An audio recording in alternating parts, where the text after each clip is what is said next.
സുഹൃത്തുക്കളെ നമസ്കാരം. നേന്ത്രവാഴകൾ ഒരുമിച്ച് സ്ട്രോങ് ആയിട്ട് വളരുന്നതിനും ഒരുമിച്ച് കുലയ്ക്കുന്നതിനും, അതായത് ഓണത്തിന് കായ്ക്കുലകൾ കിട്ടാൻ പറ്റുന്ന തരത്തിൽ ഒരുമിച്ച് കുലയ്ക്കുന്ന കാര്യമാണ് പറഞ്ഞത്.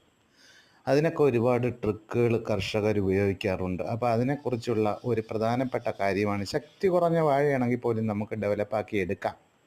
അപ്പോൾ അതൊക്കെ പറയുന്നതിന് മുമ്പായിട്ട് ഈ ചാനൽ നിങ്ങൾക്ക് എന്തെങ്കിലും ഒരു ഉപയോഗം വരുന്നുണ്ടെങ്കിൽ ഒന്ന് സബ്സ്ക്രൈബ് ചെയ്ത് ബെൽ ബട്ടനൊക്കെ കൊടുത്ത് നമ്മളോടൊപ്പം ഒന്ന് സഞ്ചരിക്കണം.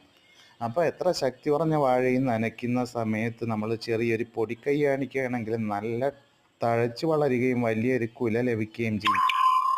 ഒരു തീപ്പട്ടിക്കൂടിൽ കൊള്ളുന്ന തരത്തിൽ ഫാക്ടംബോസ് നനയ്ക്കുന്നതിന് മുമ്പായി ഒരു വാഴയ്ക്ക് ചുറ്റിനും ഒന്ന് വിതറിയിട്ട് കൊടുക്കണം. എന്നിട്ട് നന്നായിട്ട് നനയ്ക്കണം. നമ്മളൊരു കാര്യം ശ്രദ്ധിക്കണം, ഓരോ നനയിലും ഓരോ തീപ്പട്ടിക്കൂട് ഫാക്ടംബോസാണ് കൊടുക്കേണ്ടത്. ഫാക്ടംബോസ് ഇല്ലാത്തവർ 19 കൊടുത്താലും മതി.